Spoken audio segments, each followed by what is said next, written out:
Alright, continuing a little bit of proggy odd meter discussion. How do you write riffs in odd meters or proggy sounding stuff?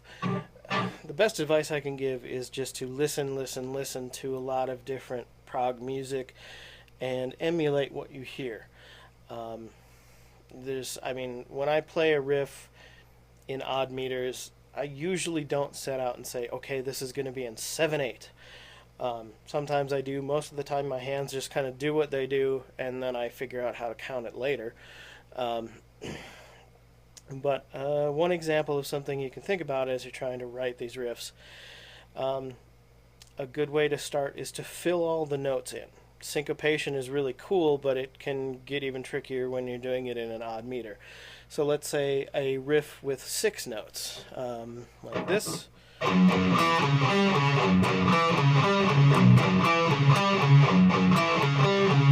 So I've taken 6 beats and I've put a note on every single one. Kind of fills in the whole thing, makes it a little easier to count. And another aspect of proggy stuff, a lot of theme and variation. You take something you've already done, give it a little twist. So I'm going to take that 6-note riff and turn it into a 5-note riff.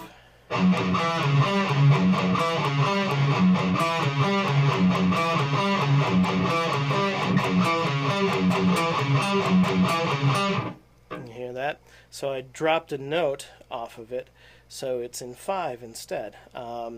This is a song called Cause and Defect. It's off of Strangeland's second album. Check it out at strangeland.bandcamp.com. Download it all for free.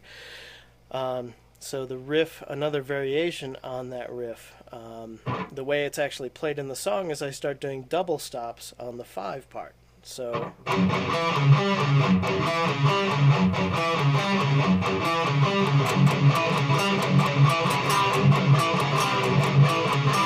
I add power chord and